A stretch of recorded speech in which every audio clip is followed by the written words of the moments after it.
आज के वीडियो में आपको एक्सेल के 5 ऐसे गुरु मंत्र के बारे में बताऊंगा जिसके द्वारा आप एक्सेल का यूज या तो ऑफिस में कर रहे हैं, घर में कर रहे हैं या किसी फील्ड में यदि आप एक्सेल का यूज कर रहे हैं तो आप अपने टास्क को स्मार्ट तरीके से परफॉर्म कर सकते हैं। तो वो 5 कौन सा गुरु मंत्र है उसको जानने के लिए इस वीडियो को बिना स्किप किए हुए आप एंड तक का देखते रहें। हेलो दोस्तों, मैं अंकुर, लेट्स बिगिन दिस टॉपिक। तो चलिए ट्रिक नंबर 1 की बात हम करते हैं। आप देख सकते हैं एक्सेल के सीट पे हमारे पास एक डेटा रखा गया है। अब हमको प्रत्येक रिकॉर्ड के बाद एक रो जोड़ना है। तो नॉर्मली आप क्या करते हैं, आप इस सेल पे क्लिक करते हैं, होम पे जाते हैं, इंसर्ट पे जाते हैं और इंसर्ट सीट रो पे क्लिक करते हैं। तो ऐसा करने के बाद आपको 1 बाय 1 करके आपको यहाँ पे रो को जोड़ना पड़ता है। लेकिन अब ऐसा नहीं करना, आपको एक वन टाइम आपको बस एक रो जोड़ लेना है, उसके बाद करना कुछ नहीं। जहाँ पे भी आपको रो जोड़ना वहाँ पे कर्सर रखते हो, आप कीबोर्ड से F4 बटन को प्रेस करें।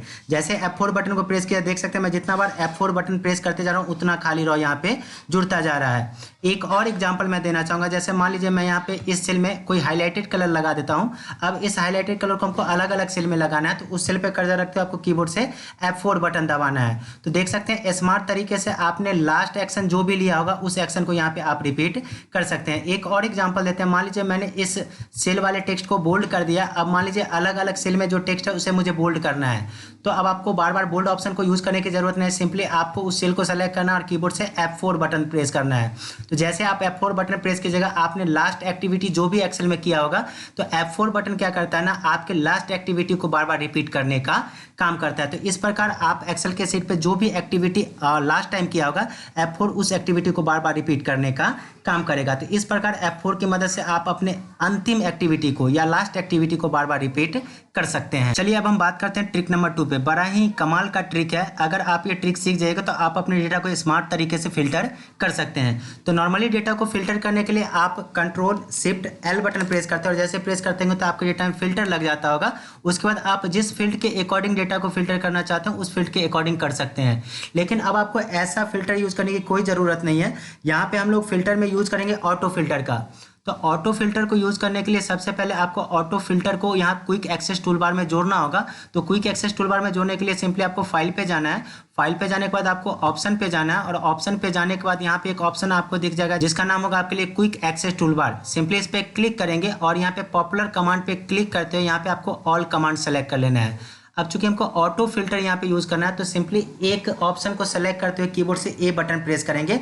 अब ए बटन प्रेस करते हुए बारीकी से हम देखते जाएंगे और यहाँ पे एक ऑप्शन आपको दिखाई देगा जिसका नाम होगा ऑटो फिल्टर। तो चलिए फटाक से हम ऑटो फिल्टर ऑप्शन को यहाँ पे सेलेक्ट करके आपको दिखाता हूँ। देखिए जैसे मैं ए प्रेस करते गया तो यहाँ पे एक ऑप्शन आपको दिख रहा होगा जिसका नाम है ऑटो फिल्टर। अब ये ऑप्शन सेलेक्ट है। सिंपली आपको क्विक एक्सेस टूलबार में जोड़ने के लिए इस पे ऐड पे क्लिक करना है और ऐड पे क्लिक करने के बाद आपको कुछ नहीं करना है, सिंपली आपको ओके कर लेना है। जैसे ओके कीजिएगा तो यहाँ पे देख सकते हैं हमारे एक्सेल में ऑटो फिल्टर ऑप्शन यहाँ पे इंक्लूड हो गया होगा। अब सपोज कीजिए इस डेटा को हमको क्या करना है ना, प्रोडक्ट नेम मॉनिटर के अकॉर्डिंग हमको फिल्टर करना है। हमको सिर्फ मॉनिटर का डेटा देखना है। तो यहाँ पे मॉनिटर पे कर्सर रखते हो, आपको ऑल्ट बटन दबा के छोड़ देना है कीबोर्ड से। अब जैसे ऑल्ट बटन दबाएगा तो देख सकते हैं यहाँ पे देख सकते हैं ऑटो फिल्टर ऑप्शन को यूज करने के लिए यहाँ पे बता रहा है कीबोर्ड से आपको नंबर पैड से 4 बटन दबाना है। जैसे मैं नंबर पैड से 4 बटन दबा रहा हूँ, देख सकते हैं यहाँ पे हमारा डेटा यहाँ पे मॉनिटर के अकॉर्डिंग फिल्टर हो रहा है। फिर से इस फिल्टर को हटाने के लिए सिंपली आपको फिल्टर पे क्लिक करना और यहाँ पे एक ऑप्शन दिख जाएगा क्लियर फिल्टर, क्लिक करेंगे। अब मान लीजिए हमको इस कंपनी के अकॉर्डिंग डेटा को फिल्टर करना है, हमको टीवीएस के प्रोडक्ट को देखना है। तो मैं टीवीएस पे क्लिक करता हूँ और सिंपली आपको ऑल्ट बटन दबाना है और उसके बाद आपको नंबर पैड से 4 बटन दबाना है। जैसे मैं ऑल्ट के साथ 4 दबा रहा हूँ, देख सकते हैं हमारा डेटा टीवीएस के अकॉर्डिंग यहाँ पे फिल्टर होता हुआ दिख जाएगा। अब फिर से मैं फिल्टर को क्लियर करता हूँ यहाँ पे फिल्टर पे क्लिक करते हुए।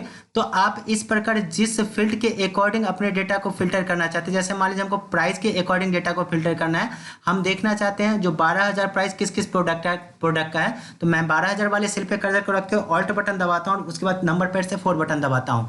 तो इस प्रकार आप ऑटो फिल्टर का यूज करके स्मार्ट तरीके से अपने डेटा को फिल्टर कर सकते हैं। यहाँ पे फिल्टर ऑप्शन आपको लगाने की कोई जरूरत नहीं पड़ेगी। तो इस प्रकार आप ऑटो फिल्टर ऑप्शन का यूज कर सकते हैं। चलिए अब हम बात करते हैं ट्रिक नंबर 3 की। तो यहाँ पे देख सकते हैं एक्सेल में हमारे पास एक डेटा दिया गया है, लेकिन डेटा अल्टरनेटिव ढंग से दिया गया है। यहाँ पे अगर आप देख पाएंगे तो पहले नेम दिया गया है, उसके बाद सीरियल नंबर दिया गया है, उसके बाद मोबाइल नंबर दिया गया और उसके बाद एड्रेस दिया गया है। अब आपको बोला गया जो इस डेटा में सबसे पहले आपको सीरियल नंबर रखना है, उसके बाद आपको नेम रखना है, उसके बाद एड्रेस रखना है और उसके बाद मोबाइल नंबर रखना है। यहाँ पे आप देख सकते हैं डेटा एकदम अल्टरनेटिव है। तो नॉर्मल तरीका में आप क्या करेंगे, एक एक करके डेटा को सेलेक्ट करेंगे। ऐसे सेलेक्ट किया, कट करेंगे। पहले आप किसी अलग जगह पे जाके इसको पेस्ट करेंगे, पहले सीरियल नंबर को, फिर आप नेम को सेलेक्ट करेंगे, कट करेंगे, पेस्ट करेंगे। तो ये स्मार्ट तरीका नहीं है काम करने का। तो आज के वीडियो में आपको यही बताऊंगा, जो अगर आपका डेटा अनसीक्वेंस में तो कैसे आप उसे सीक्वेंस में सजा सकते हैं। तो इसके लिए सबसे पहले आपको डेटा के ऊपर में एक हेल्पिंग रॉ को जोड़ना होगा। तो रॉ को जोड़ने के लिए सबसे पहले डेटा के ऊपर में हम कर्सर रखते हैं, इंसर्ट पे चलते हैं और इंसर्ट शीट रॉ पे क्लिक करते हैं। अब यहाँ पे हमको नंबरिंग करना होगा, जो किसको पहले रखना और किसको बाद में रखना है। चूंकि हम सीरियल नंबर को पहले रखना चाहते हैं तो मैं इसको 1 देता हूँ। उसके बाद हमको नेम को रखना है तो नेम को मैं 2 देता हूँ। उसके बाद हमको एड्रेस रखना है तो एड्रेस को मैं 3 देता हूँ। और उसके बाद हमको मोबाइल नंबर रखना है तो मोबाइल नंबर को मैं 4 देता हूँ। तो इस प्रकार आपको नंबर के द्वारा डिफाइन कर देना जो किस कॉलम को पहले रखना और किस कॉलम को बाद में रखना है।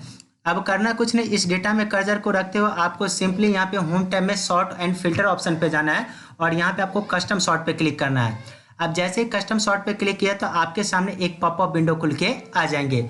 अब यहाँ पे करना कुछ नहीं, यहाँ पे एक ऑप्शन ही दिख जाएगा जिसका नाम है ऑप्शन। सिंपली आपको ऑप्शंस पे क्लिक करना है और यहाँ पे एक ऑप्शन आपको दिख जाएगा sort left to right. Simply इस ऑप्शन को सेलेक्ट करेंगे और ओके करेंगे। अब ओके करने के बाद यहाँ पे देख सकते हैं आपको सेलेक्ट बाय दिख रहा होगा। तो मैं इस पर क्लिक करता हूँ और देख सकते हैं मैंने जो यहाँ पे 1 2 3 4 लिखा है वो रॉ नंबर 1 में है। तो मैं रॉ नंबर 1 को सेलेक्ट करता हूँ और यहाँ पे आपको ऑर्डर में क्या करना है, सिंपली सेलेक्ट करना है स्मॉलेस्ट टू लार्जेस्ट और कुछ नहीं करना है। सिंपली आपको यहाँ पे ओके कर लेना। जैसे ओके कीजिए देख सकते हैं मैंने जिस क्रम में नंबर दिया था उसी क्रम में हमारे डेटा को यहाँ पे अरेंज करने का काम किया जा रहा है। तो इस प्रकार आप शॉर्ट ऑप्शन की मदद से अनसीक्वेंस या अनऑर्गेनाइज डेटा को ऑर्गेनाइज करके अपनी रिक्वायरमेंट के अनुसार व्यवस्थित कर सकते हैं। अब इस रॉ की मुझे जरूरत नहीं, तो सिंपली इस रॉ को आप सेलेक्ट करते हुए होम टैब में डिलीट ऑप्शन पे जाएंगे और डिलीट रॉ पे क्लिक करते इस रॉ को डिलीट कर देंगे। तो आपने देखा जो मेरा डेटा अनसीक्वेंस था, लेकिन मैंने क्या किया ना, यहाँ पे एक ट्रिक लगा के अपने डेटा को सीक्वेंस के अकॉर्डिंग यहाँ पे अरेंज करने का काम किया। चलिए अब हम ट्रिक नंबर 4 पे बात करते हैं। तो थोड़ा सा ध्यान दीजिए, जैसे मान लीजिए मैं एक्सेल पे काम करता हूँ और कोई यहाँ पे मान लीजिए मैं नेम लिखता हूँ। अब नेम लिखने के बाद मान लीजिए मैं यहाँ पे एड्रेस लिखता हूँ और एड्रेस लिखने के बाद आप यहाँ पे मान लीजिए मैं सिटी लिखता हूँ। तो यहाँ पे देख सकते हैं यहाँ पे एड्रेस में थोड़ा सा जगह ज़्यादा पड़ रहा है और सिटी में थोड़ा सा जगह ज़्यादा पड़ रहा है। तो हम सोच रहे थे क्यों ना एक ऐसा तरीका होता है जो जैसे मैं एक्सेल में अपने कंटेंट को टाइप करते जाता ऑटोमेटिक उस कंटेंट के अकॉर्डिंग आपका कॉलम स्वतः व्यवस्थित होता जाता है। नॉर्मली आपको क्या करना पड़ेगा, लिखने के बाद एक एक कॉलम को यहाँ पे अरेंज करना पड़ेगा, लेकिन आप ऐसा करना नहीं चाहते। आप चाहते हैं जैसे मैं कोई कंटेंट लिखूँ ऑटोमेटिक कंटेंट के अकॉर्डिंग आपका कॉलम वहाँ पे व्यवस्थित होता जाए। तो इस काम को करने के लिए करना कुछ नहीं, आप जिस सीट पे इस बात को लागू करना चाहते हैं उस सीट पे आपको राइट बटन क्लिक करना है और यहाँ पे एक ऑप्शन आपको दिख जाएगा जिसका नाम है व्यू कोड। तो सिंपली आपको व्यू कोड पे क्लिक करना है। जैसे व्यू कोड पे क्लिक कीजिएगा तो यहाँ पे आपके पास विजुअल बेसिक का विंडो खुल जाएगा। तो यहाँ पे जनरल के ड्रॉप डाउन पे क्लिक करते हो आपको एक ऑप्शन सेलेक्ट करना है जिसका नाम है वर्कशीट। जैसे वर्कशीट सेलेक्ट करेंगे अब यहाँ पे एक छोटा सा माइक्रो का कोड लिखना होगा। छोटा है लेकिन आपके लिए बड़ा धमाका करेगा। कैसे, तो चलिए मैं आपको दिखाता हूँ। तो यहाँ पे आपको टाइप कर लेना है। तो यहाँ पे एक छोटा सा कोड टाइप करेंगे, सेल्स डॉट इंटायर कॉलम। जैसे मैंने ENT लिखा देख सकते हैं ऑटो सजेस्ट में आ रहा है, मैं टैब बटन दबा देता हूँ। डॉट ऑटो फिट, सिंपली आपको यहाँ पे टाइप कर लेना है ऑटो फिट। और ऑटो फिट टाइप करना कुछ नहीं करना है, आपको जितना भी विजुअल बेसिक का विंडो दिख रहा है सभी विंडो को आपको सिंपली यहाँ पे क्लोज कर देना। अब इसका बेनिफिट ये होगा, चलिए मैं आपको टाइप करके दिखाता हूँ। जैसे मान लीजिए मैंने यहाँ पे लिखा नेम, अब देख रहे हैं मैं जैसे ही लिख रहा हूँ एड्रेस और जैसे मैं लिखते जा रहा हूँ मैं जो भी कंटेंट लिख रहा हूँ उसके अकॉर्डिंग ऑटो फिट यहाँ पे हमारा कॉलम देख रहे होंगे स्वतः व्यवस्थित हो रहा है। जैसे मान लीजिए मैं बड़ा सा नाम लिख के दिखाता हूँ, मोहन दास करमचंद्र गांधी। मैं जैसे यहाँ पे टाइप करूंगा और ये देख सकते हैं जैसे मैं टैब बटन दबा रहा हूँ देख सकते हैं ऑटो हमारा जो भी कंटेंट है उस कंटेंट के अकॉर्डिंग ऑटो आपका कॉलम यहाँ पे व्यवस्थित होता हुआ नजर आ रहा होगा। तो अब आपको यहाँ पे 1 बाय 1 कॉलम को व्यवस्थित करने की कोई जरूरत नहीं पड़ेगी। ये छोटा सा कोड यूज करके आप अपने कंटेंट के अकॉर्डिंग अपने कॉलम को व्यवस्थित कर सकते हैं। चलिए अब हम लोग ट्रिक नंबर 5 के बारे में जानते हैं। ये काफी अमेजिंग ट्रिक है, अगर आप इसका यूज करना सीख जाएगा तो और स्मार्ट तरीके से अपने टास्क को परफॉर्म कर पाएगा। चलिए देखते हैं क्या। अब मान लीजिए आप कुछ ऐसे जगह पे काम कर रहे हैं जैसे कुछ ऐसे नाम है जो कॉमन है और बड़ा बड़ा नाम है। जैसे एग्जांपल मान लीजिए मैं किसी बैंक में काम कर रहा हूं और बार बार हमको अलग अलग बैंक का नाम लिखना पड़ता है। तो मैं सोच रहा था जैसे मैं यहाँ पे SBI लिख के एंटर करूँ तो ऑटोमेटिक वो लिखा जाए state bank of India. UBI लिख के एंटर करूँ तो ऑटोमेटिक लिखा जाए यूनियन बैंक ऑफ इंडिया। मैं शॉर्ट नेम लिखूँ और उसका फुल नेम आ जाए यहाँ पे। तो ऐसा करने के लिए एक्सेल में हम लोग एक ऑप्शन यूज करते हैं जिसका नाम है आपके लिए auto correct. Auto correct option को यूज करने के लिए आपको करना कुछ नहीं, कीबोर्ड में प्रेस करना है सबसे पहले ऑल्ट ऑल्ट दबा के छोड़ देना है, उसके बाद आपको प्रेस करना है टी दबा के छोड़ देना और कीबोर्ड से उसके बाद प्रेस करना है आपको ए। तो जैसे हम लोग alt T A button press करेंगे तो आपके सामने ऑटो करेक्ट का पॉपअप विंडो खुल के आ जाएंगे। अब यहाँ पे फर्स्ट टाइम आपको क्या करना होगा ना, जिस वर्ड का आप शॉर्टकट बनाना चाहते हैं 1 बाय 1 आपको सभी वर्ड को जोड़ना पड़ेगा। कैसे, मैं जैसे यहाँ पे रिप्लेस के बॉक्स में लिखता हूँ शॉर्ट फॉर्म SBI और ये पूछ रहा है SBI को किस में बदलना है, तो सिंपली मान लीजिए मैं यहाँ पे लिख लेता हूँ स्टेट बैंक ऑफ इंडिया। अब स्टेट बैंक ऑफ इंडिया लिखने में कुछ नहीं करना है, सिंपली आपको यहाँ पे ऐड कर लेना है। अब आप दूसरा जो भी जोड़ना चाहते हैं, जैसे मान लीजिए मैं CBI ले लेता हूँ, CBI। अब इस CBI को बदलना किस में है, तो मान लीजिए मैं ले लेता हूँ सेंट्रल बैंक ऑफ इंडिया। अब कुछ नहीं करना है, ऐड करना है। उसके बाद एक और मैं ऐड करके दिखा देता हूँ आपको। मैं यहाँ पे ले लेता हूँ मान लीजिए UBI और इसका फुल फॉर्म लिख लेता हूँ मैं। यहाँ पे मैं ले लेता हूँ UBI और रिप्लेस में विद में जाके मैं टाइप कर लेता हूँ यूनियन बैंक ऑफ इंडिया। तो फर्स्ट टाइम आपको करना कुछ नहीं, आप जितना भी वर्ड का शॉर्ट बनाना चाहते हो एक बार आपको यहाँ पे टाइप करके उसको ऐड करवा लेना और सिंपली आपको ओके कर लेना है। अब जैसे ओके कीजिएगा, इसका बेनिफिट मैं दिखाता हूँ। जैसे मान लीजिए हमको यहाँ पे बैंक का नाम मेंशन करना था, बैंक नेम।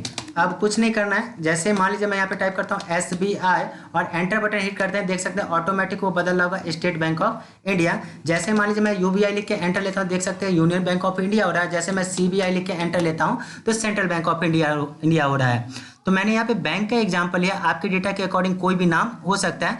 अगर आपके एक्सेल में कोई बड़ा नाम है और उसका यूज आपको बार बार करना पड़ रहा है तो ऐसे में आप ऑटो करेक्ट की मदद से उसका शॉर्टकट क्रिएट कर सकते हैं और स्मार्ट तरीके से आप उस नेम को वहाँ पे जनरेट करवा सकते हैं। तो आज के वीडियो में मैंने एक्सेल के 5 अमेजिंग टिप्स एंड ट्रिक्स बताए जिसके द्वारा आप अपने टास्क को और स्मार्ट तरीके से कर सकते हैं। आशा करता हूँ दोस्तों ये वीडियो आपको काफ़ी पसंद आएगा। वीडियो पसंद आए तो लाइक करें, अपने दोस्तों के साथ शेयर करें एवं इसी प्रकार के वीडियोज़ के लिए आप हमारे चैनल को सब्सक्राइब करें। यदि आपका कोई सवाल या सुझाव है तो आप हमें कमेंट करके जरूर बताएं। Thank you.